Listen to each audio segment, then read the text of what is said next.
Irmãos, eu quero repartir uma palavra que eu coloquei como título: anime-se, o futuro é maravilhoso. Anime-se, o futuro é maravilhoso, irmãos. Talvez muitas pessoas do mundo todo teriam uma aversão a isso aí. Cara, o tempo fica cada vez mais difícil, a vida. Na verdade, vamos dizer, o futuro é sombrio, né? Tem guerras previstas pela frente, tem um monte de coisas. Mas eu quero repetir, para os filhos de Deus, irmãos, para a igreja, o futuro é maravilhoso. Amém? Há uma eternidade sendo preparada para nós. Então te anime, dá um sorriso grande aí, porque é verdade. Ó, Josué lá está se esforçando para sorrir. E eu quero introduzir esse tempo com uma palavra bem conhecida de Hebreus 11:1. O que é que diz Hebreus 11:1? Ora, a fé é a certeza de coisas que se esperam e a convicção de fatos que se não veem. E ele continua ali sobre fé, ele falando no 6, que de fato sem fé é impossível agradar a Deus. Fé, sem dúvida, irmão, nós precisamos da fé para crer, né? Para sermos salvos. Nós precisamos, a fé, ela muda a história da nossa vida. Quando a fé é gerada, foi gerada e é gerada, porque eu creio que a fé é uma dádiva que ela vai, na medida Deus vai acrescentando em nós, e ela vai mudando a nossa história. Porque pela fé nós temos a certeza da salvação, pela fé nós temos a certeza que Cristo virá buscar a igreja. Pela fé nós temos convicção que há uma morada para nós. Está sendo preparado. Ainda que não haja evidência, irmãos. Né, Jean? Talvez não há evidência, não tem escritura da casa lá. Mas Jesus disse que ia preparar, que está preparando algo. E o tremendo é que Paulo escreve para os Coríntios, ele diz assim, ó, visto que andamos por fé e não pelo que vimos. Nós andamos pela fé e não pelo que vimos, não é só naquilo que apalpamos. Isso também é legal, né? Tu vê concretizado algo. Mas fé é ter essa certeza, a convicção daquilo que é prometido, que ainda vai ocorrer. E a fé nos leva, irmãos, a olhar para as coisas do alto. Porque nós fomos gerados, se nós olharmos a palavra, nós fomos gerados espiritualmente lá do alto. Nós nascemos do alto. E quando nós olhamos para as promessas com fé, nós começamos a visualizar. Não é assim? Tu começa a ter aquela promessa e tu começa a imaginar, tu começa... Como tu já está, não existe ainda, mas tu já está enxergando. Tu já está vendo. E eu estou falando aqui bem de coisas eternas, agora dessas promessas de Deus. Olhar para a eternidade. Eu quero te convidar nessa noite a fortalecer essa convicção. Essa certeza do cumprimento dessas promessas. De crer totalmente, irmãos, naquilo que Jesus prometeu. De crer totalmente no que a palavra de Deus nos adianta para o futuro, nos diz para o futuro. Eu penso, e tem sido assim para mim, eu confesso assim que está mudando. Eu creio que olhando assim, isso pode mudar a nossa maneira de viver. Isso pode mudar a maneira de nós enfrentar as tribulações da vida. Quando nós começamos a olhar para o futuro maravilhoso que nós temos. E também, irmãos, acho que mais importante, pode mudar a maneira de nós servirmos a Deus. Quando nós olhamos para o futuro que nos espera. Amém? Quero te convidar a tu abrir em João, agora João 14, 1 a 3. Evangelho de João.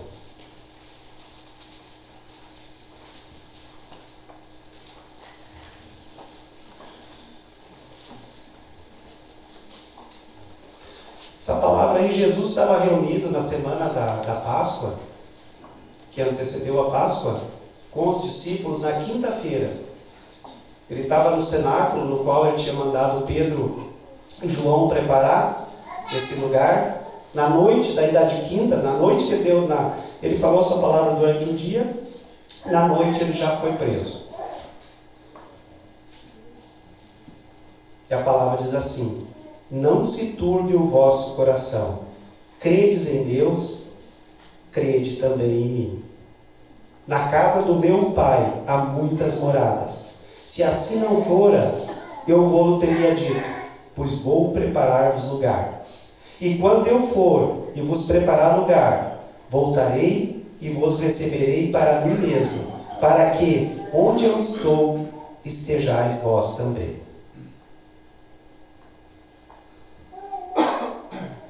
Irmãos, eu creio que esse texto também traz para nós hoje um grande ânimo, diante das dificuldades que nos aparecem, que nos rodeiam, diariamente. Recapitulando um pouquinho, nós viemos de 2 anos de pandemia. Provavelmente cada um se perguntou nesse tempo: mas se eu pegar o Covid, como é que vai ser? Se meu pai pegar, que é mais doente, minha mãe, minha avó, ou meu filho, como é que vai ser essa doença?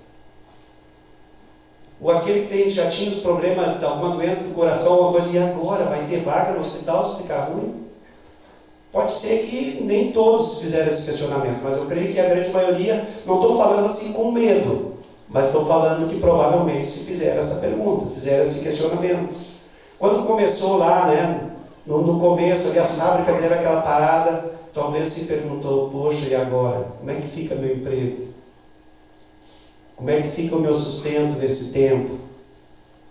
Então são questionamentos que provavelmente rondaram a nossa mente, existiram na nossa mente. E a igreja, de alguma maneira, bem drástica, eu diria, ela dispersou, irmãos. Não só nós aqui, mas muitos outros lugares, talvez ainda mais. Talvez alguns que estão aqui hoje ficaram um bom tempo em casa, assistindo online,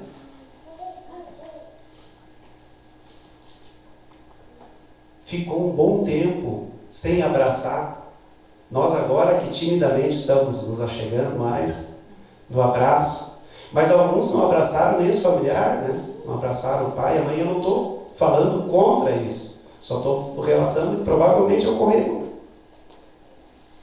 Então, no meio desses 2 anos, eu creio que houve, em boa parte da população brasileira e da igreja, mais angústia, mais choro, mais até medo, preocupações, incertezas. Nós vivemos essa realidade. Todos nós vivemos essa realidade. Alguns com um pouco mais de preocupação, outros com medo, mas nós vivemos essa realidade. Foi algo que ocorreu. Agora vamos voltar para esse texto aqui. Lá no passado, na semana então que Jesus estava para ser entregue, Jesus já tinha avisado os discípulos do que ia ocorrer com ele, que ele precisava subir para Jerusalém, que ele ia ser preso, que ele ia ser crucificado, que ele ia ressuscitar.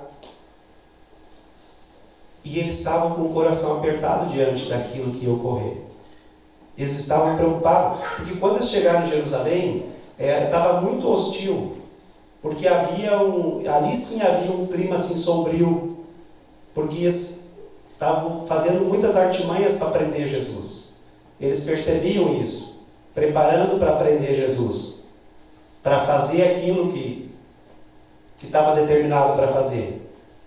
E Jesus, da ceia, quando ele manda o Pedro e João lá preparar aquele lugar no cenáculo para eles celebrar a ceia, para eles comer a ceia, dali em diante ele não fala mais com a população, ele não fala mais com as multidão, ele só fala mais com os discípulos.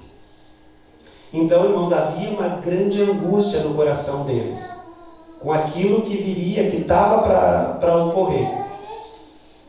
E eu creio que assim pode ser que muitos de nós às vezes se sentem assim também, abatido, angustiado. Pode ser que tenha alguém aqui hoje que está preocupado com algo, que está o coração quase saindo pela boca por alguma coisa, que está na perspectiva, de que mude uma situação. Às vezes é doença, às vezes é preocupação com a família, com o trabalho, com os pais, com os filhos. Às vezes são relacionamentos abalados. familiares, marido, mulher, às vezes é problema financeiro, problema de trabalho, mas pode ter coisa que aqui entre nós hoje à noite, aqui para a igreja, digamos, até a vida, dia a dia perdeu um pouco o sabor, por causa que a preocupação é tão grande. Sabe aquela preocupação que às vezes fica latente na cabeça, tu quer pensar em outra coisa, mas não pensa. Aquilo vem de novo. Como é que eu vou resolver isso? Como é que eu vou resolver isso? Aqueles discípulos, eles estavam com um problemão. Eles estavam com o coração perturbado. E eles tinham razão de estar tristes. Primeiro, por quê? Porque era evidente, não havia mais dúvida, eles tinham plena consciência que Jesus ia partir. Imagina os caras, 3 anos e pouco com Jesus, foram instruídos, amados, viram os milagres tudo, viram a perseguição toda, viram como Jesus enfrentou, como treinou eles, viu que tinha uma grande multidão por trás disso. Te coloca no lugar deles, e Jesus vai partir. Claro que ele já tinha instruído eles, mas mesmo assim, provavelmente, imagina, eles sabiam que o Jesus pregava lá para 15 mil pessoas, algumas vezes, e a multidão cada vez fluía mais para ter com Jesus. E eles estavam nessa situação, o nosso mestre, que eles sabiam já que era o Filho de Deus, ia voltar, ia deixar ele sozinho. Isso era um motivo, mas eles tinham mais motivo para estar preocupados, eu creio, até de vergonha, porque Jesus ali naquela pressão, eu diria até angústia, né, que ele teve lá orando e para enfrentar a morte, e os caras estavam lá discutindo e querendo saber quem é que ia ter mais projeção no reino de Deus. Eles queriam saber quem ia sentar mais perto, como é que ia ser. E Jesus dá uma lição para eles ali, né? Quando pega aquela bacia de água, depois da refeição, uma toalha, e lava os pés, e ali ministra para eles que no reino de Deus, irmãos, isso é muito importante, no reino de Deus, o maior é aquele que serve. Amém, irmãos? Isso precisa ficar gravado em nós, para às vezes sorrateiramente, às vezes o orgulhozinho vem, e a gente já acha que é alguma coisa. No reino de Deus, quem busca projeção não compreendeu, porque com Jesus maior é aquele que serve. Ele deu exemplo e não pode ser mudado e não é aceito de outra maneira. Mas também eles deviam estar preocupados e surpresos, perplexos, porque nessas alturas eles já sabiam que era o Judas, o traidor. Entre eles andou 3 anos e já tinha metido a mão no prato com Jesus. Imagina a situação. Também Jesus tinha dito para eles que eles iam ser dispersos. A profecia lá que Zacarias tinha dito, né, está em Mateus 26, 31, ferirei o pastor e as ovelhas vão ficar dispersas. E eles sabiam disso tudo. E também Pedro já tinha sido avisado que ele ia negar Jesus. Então era um turbilhão de coisas que eles estavam passando naquela quinta-feira, naqueles últimos dias ali que Jesus estava ministrando diretamente só para eles. E eu creio que tudo isso aí vinha na mente dele, questionando, e eles então estão apreensivos, pensando, o Messias vai ser crucificado. E daí bate a preocupação, como vai ocorrer? Não, ele disse que vai ressuscitar. Tudo bem, mas e daí? O que será que pensavam esses homens, né? Como nós vamos enfrentar as perseguições? O que nós vamos fazer depois que Jesus não estiver? E daí Jesus vem conhecendo a situação deles assim, queridos, não se turbe o vosso coração, não deixe o coração perturbar. Vocês creem em Deus, crede também em mim. Jesus traz isso para eles, né? Eu creio que foi assim uma palavra que, quando eu comecei a meditar nessa palavra e comecei a receber essa palavra, faz toda a diferença. Tu começa a olhar outras promessas, né? E, irmãos, hoje é o que Jesus está dizendo também para nós. Hoje nós estamos, é a nossa vez. Hoje nós estamos olhando essa palavra. E ele está falando para cada um de nós, não se renda às preocupações. Sabe, não se renda às preocupações. Tinha naquela época, elas existem hoje. Não fique triste, não se angustie. Eu estou com vocês, eu estou em vocês. Eu gosto muito de orar aquela palavra lá que já ministrei, muitos têm ministrado de Josafá, quando ele diz: eu luto, essa batalha não é de vocês, é minha. Irmãos, é isso que Jesus faz. Nós só precisamos deixar Ele fazer. Ele diz, como Paulo diz, que Jesus disse, Deus disse para ele: a minha graça te basta. Há uma graça derramada sobre nossa vida.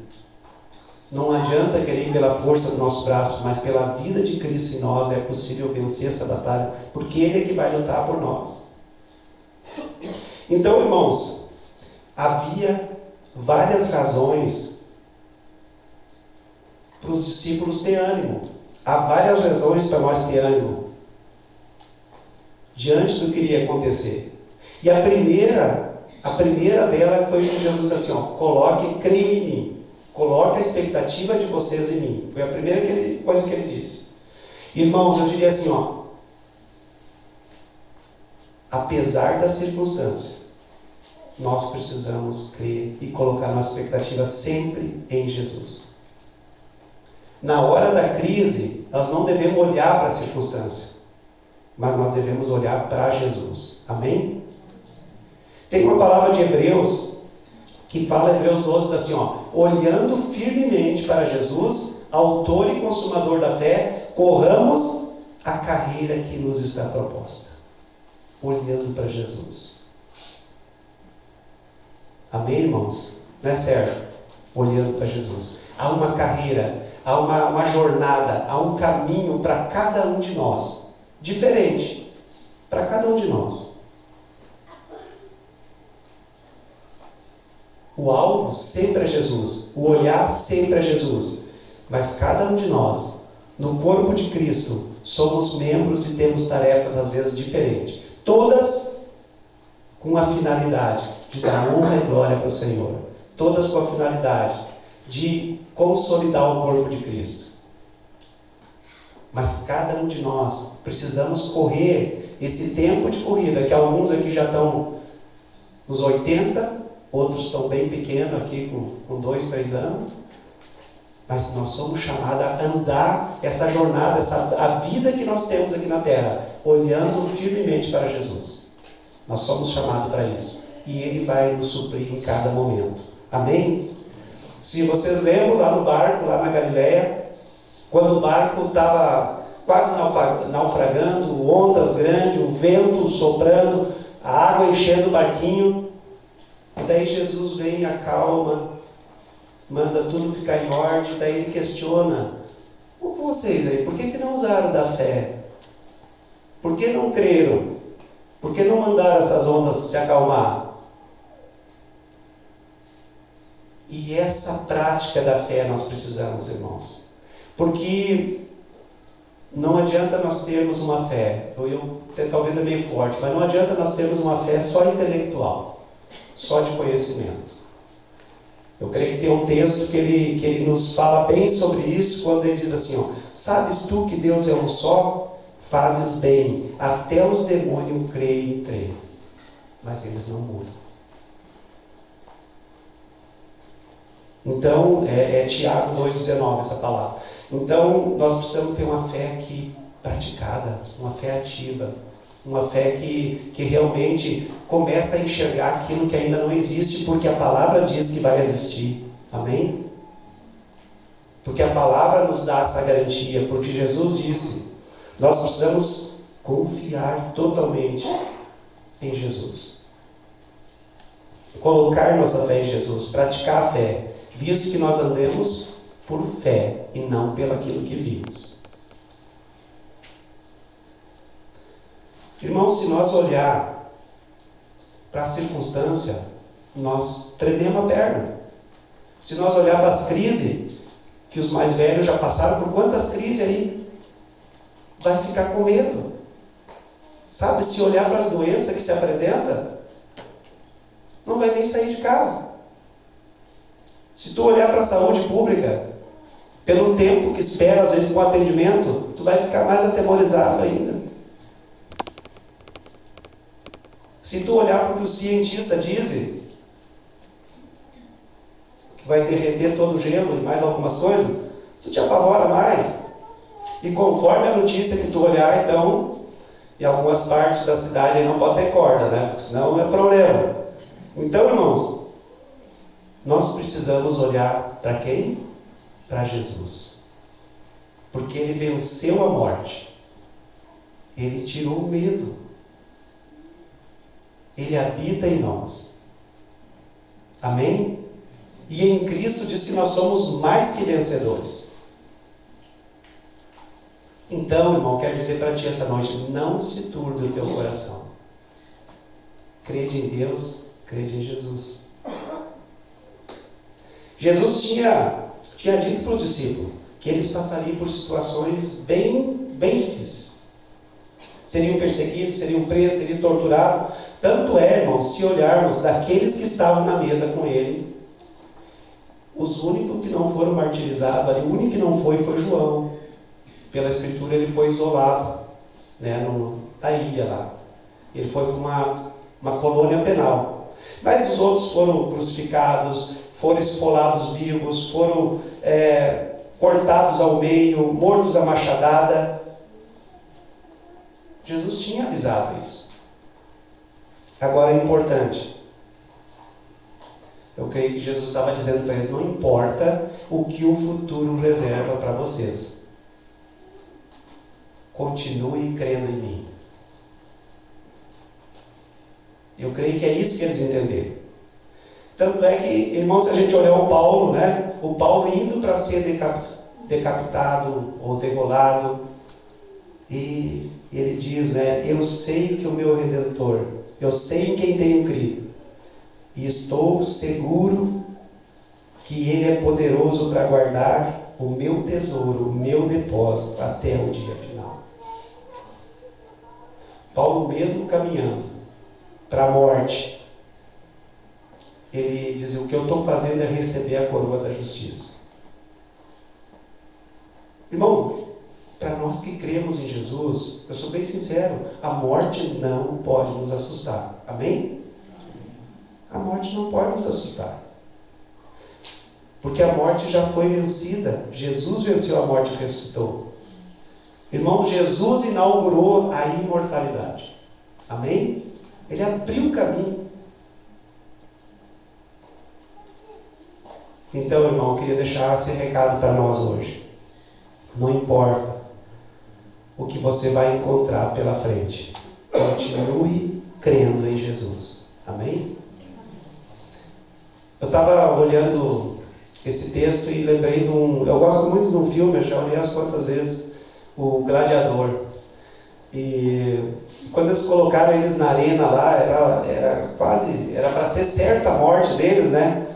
Porque eles iam encenar uma batalha lá, e ele chamou a turma deles, porque estava tudo sendo preparado para eles serem mortos. E daí ele disse assim para eles: não importa o que vai sair de trás daquelas portas lá, nós temos chance de sobreviver só ficando juntos. Ele diz, não importa, não importa o que vai sair, não tinha como imaginar, mas se nós ficarmos juntos, nós temos chance de sobreviver. Então, irmãos, não importa o que o futuro reserva para nós, o importante é nós crermos em Jesus. Amém? E nós vamos ter vitória, vamos ter tudo o que nós precisamos. Então esse é o primeiro ponto. O segundo ponto que ele fala é saber que nesse mundo nós não somos daqui. A nossa morada não é aqui. Nós somos peregrinos aqui. Ele diz, na casa do meu pai há muitas moradas. Se assim não fora, eu teria dito, pois vou preparar-vos lugar. Então é importante, irmãos, está bem latente na nossa mente que aqui não é a nossa pátria. Não é a nossa pátria permanente aqui. Aqui nós estamos de passagem. Aqui nós somos peregrinos. A nossa tenda aqui, por mais bem elaborada que seja, é rota, é furada. Aqui nós não temos herança permanente. O nosso lar e a nossa herança permanente está no céu. Amém? Onde Jesus foi preparar lugar. Então a gente vence o medo e as preocupações muitas vezes é olhando para as palavras que apontam para o futuro. É quando compreende que aqui nós estamos de passagem. E não precisa se degladiar tanto em adquirir coisas, às vezes mais do que precisa. Então, irmão, muito cuidado, eu creio que nós devemos ter. Não amar demais, não gostar demais da casa que temos, do carro que temos, do conforto que temos. Não tem nada de errado em ter. Deus dá, Ele abençoa. Mas saiba que aqui,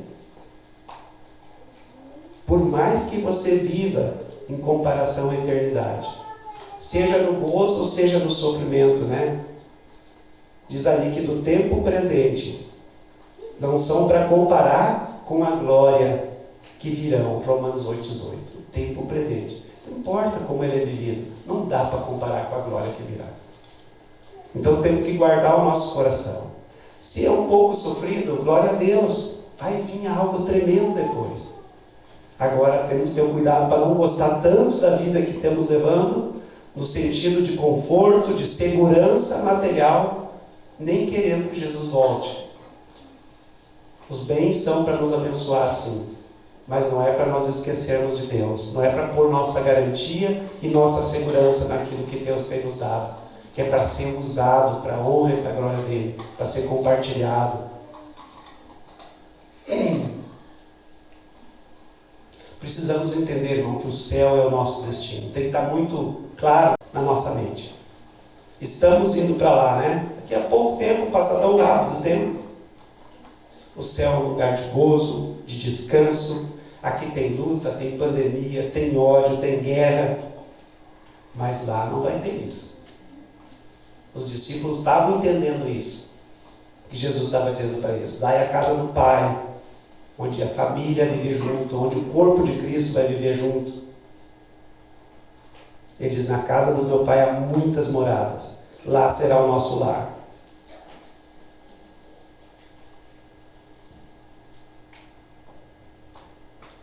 Irmão, lá é o lugar de todos aqueles que creram, todos os que foram lavados pelo sangue de Jesus. Todos esses têm acesso pleno a esta casa, tem entrada plena, tem segurança. Jesus nos aguarda, Ele virá nos buscar. E estaremos para sempre com Ele, é o que a palavra diz. Então, irmão, não se turbe o teu coração. Tire preocupações desnecessárias da tua mente. Sabe? Creia nas promessas do Senhor.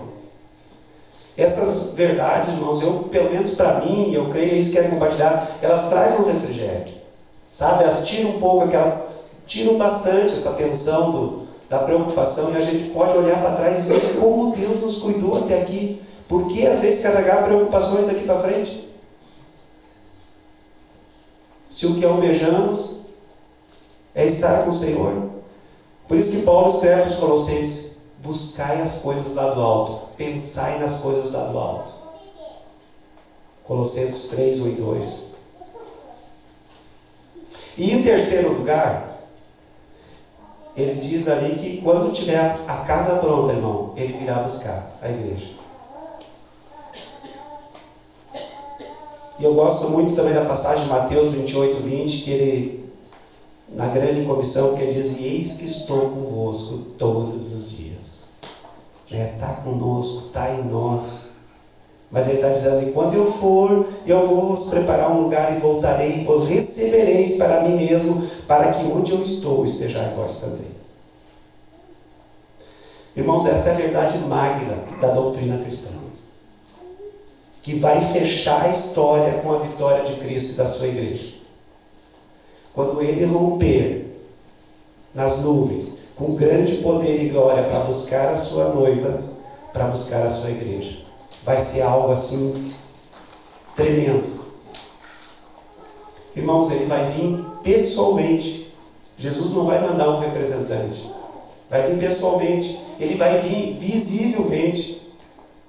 Diz que todo olho verá. Vai ser audivelmente, porque vai ser no soar da trombeta. Quando soar a trombeta, Jesus vai vir. Agora, uma coisa, ele vai vir inesperadamente, como um ladrão à noite. repentinamente, diz, como um relâmpago que sai do Oriente até o Ocidente, num abrir e fechar de olhos, assim ele virá. E ele vai vir, vai cumprir a agenda que está na mão do Pai, e ninguém vai alterar. Amém? Ninguém vai alterar.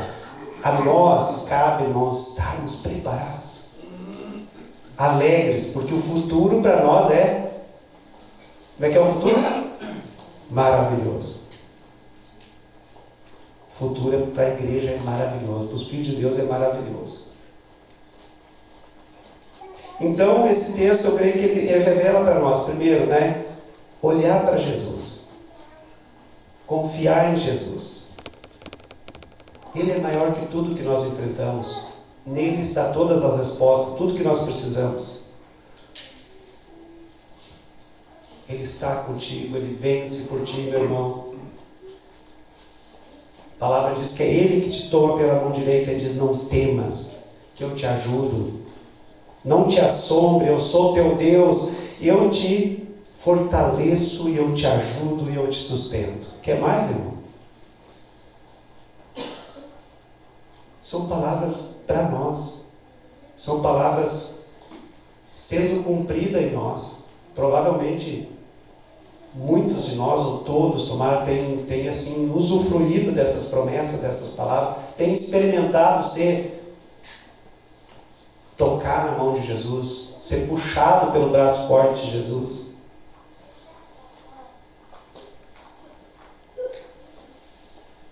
Não temas, que eu te ajudo. Não te assombre, eu sou teu Deus, eu te fortaleço, eu te ajudo, eu te sustento. Essa palavra é para todos nós, meu irmão. Desde Isaías escrevendo lá. Jesus virá nos buscar. Irmãos, encerrando, eu creio que essa palavra, quando Jesus deu essa palavra para os discípulos, fez toda a diferença para a vida deles. Fez toda a diferença da maneira que esses homens viveram. Crendo em Jesus, buscando fazer a vontade dele, pregando e testemunhando o Evangelho em toda a sua vida, sem apego material. Pode ver que os apóstolos, não há relato nenhum disso. Sem recuar nas horas das perseguições, sendo chicoteados, sendo surrados, nunca deram para trás, nunca correram, e dando sempre a primazia para Jesus, dando o seu melhor para Jesus. Eu sempre, quando tenho olhado para a palavra, e claro que eu olho para mim primeiro, irmãos, eu sempre digo, agora o João não está mais aqui, o Paulo não está mais aqui, somos nós agora, aqui, em Quilombo, Três Coroas. Agora tem o Fernando, tem o Roque, tem o Zé, o Josué, os nomes tem tudo pedigree. Mas o que nós fazemos quando nós recebemos uma palavra de Deus? Nós recebemos, talvez todo dia, todos os domingos. O que faremos com ela? Lembra, nós somos peregrinos aqui. Esse tempo aqui é curtíssimo para comparar com o que Deus tem para nós. Agora, importantíssimo, nós somos embaixadores, somos representantes de Jesus aqui na terra. Somos a sua igreja, o seu corpo. E eu gosto muito de 1 Pedro 2,9, que diz, vós, porém, sois raça eleita, sacerdócio real, nação santa, povo, que é uma propriedade exclusiva de Deus, para quê? A fim de proclamar as virtudes daquele que nos tirou das trevas, para a sua maravilhosa luz, Jesus. Eu diria, irmãos, agora é a nossa vez de anunciar. É a nossa vez de dizer, não se turbe o vosso coração. Tem crise, tem guerra, tem pandemia. Infelizmente vai continuar tendo, pois elas estão citadas na Bíblia. Mas é tempo de nós crermos na palavra. É tempo de recebermos também o favor, a ajuda do Senhor. É tempo de anunciarmos o Evangelho. Com esses homens ouvindo as palavras de Jesus, eles animaram, eles viveram uma vida intensa para o Senhor. Não pela força do braço, irmãos, Mas há uma graça de Deus derramada sobre nossa vida para fazermos isso. Há uma unção de Deus sobre cada um que aceitou Ele, para dar testemunho daquilo que mudou a nossa vida, da vida de Cristo em nós. Eu gosto muito, foi a palavra que me fez entender bastante sobre graça, de 1 Coríntios 15:10, que Paulo fala: mas pela graça de Deus sou o que sou. E a sua graça que me foi concedida não se tornou vã. Antes, trabalhei muito mais do que todos eles. Todavia, não eu, mas a graça de Deus comigo. Então, irmãos, há uma graça dinâmica, uma graça bombástica de Deus, que nos impulsiona a nós servirmos ao nosso Deus. Eu diria, hoje somos nós. Daqui a alguns 10, 15 anos vai ser nossos filhos que vão estar na vez, que já estão hoje fazendo alguns, mas os que são menores vão estar na vez. Vão ser chamados para pregar, para evangelizar, para estar conduzindo serviço para o Senhor. Mas não se turne o vosso coração, diria assim, não te preocupe, creia em Jesus. Há um futuro maravilhoso para todos nós. Um dia nós vamos estar todos juntos no céu e as moradas lá vão ser tremendas. Você pode visualizar que tem uma praça lá, não sei se vai ser todas as ruas, mas lá tem uma praça que é de ouro, e tem tantas coisas que a gente pode imaginar que aqui se valoriza tanto, se briga tanto. Lá vai ser uma coisa bem, bem comum, bem legal, bem do coração do Pai para os filhos dele. Eu queria deixar essa palavra assim e tenho orado para que ela te motive, irmão, porque há uma graça tremenda que eu creio que muitas vezes assim vem até o pescoço e talvez nossos lábios não estão deixando sair a palavra de Deus, irmão, mas Deus quer falar através de ti, através de mim, é para todos nós. Essa cidade está precisando proclamar o Evangelho. Há muita angústia, há muita gente que não conhece o Senhor e vive amedrontado, e vive cercado pelo diabo, e a única coisa que eles precisam é ouvir a palavra de Deus. O único sossego que eles vão ter para a alma deles é se eles forem ministrados e receber Jesus como Senhor. Eu creio que são dias, irmãos, que Deus está nos chamando como igreja, de nós abrirmos os nossos lábios e olhar para Jesus, autor e consumador da fé, e pregar o Evangelho. Pelo menos contar o que aconteceu conosco. Como é que os nossos medos foram embora. Quanto nós já bebemos do Deus que nós cremos. Quanto Ele já cuidou de nós. Quantas vezes Ele dizia, nos tomou pela mão e nos puxou. Quantas vezes que não tinha sustento e Ele deu. É isso que o povo precisa ouvir. Quantas vezes já vimos também o sobrenatural de Deus. E quando não tem o sobrenatural, nós temos a palavra dele. Amém? Que é viva e eficaz, perfeita, tem tudo que nós precisamos.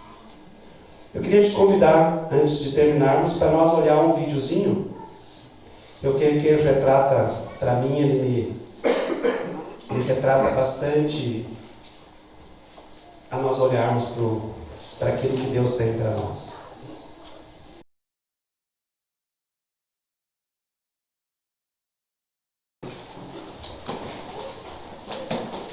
Eu creio que parece que como nunca a vida está escorrendo por nossas mãos. As oportunidades de testemunhar, de pregar o Evangelho estão escorrendo por meio dos nossos dedos.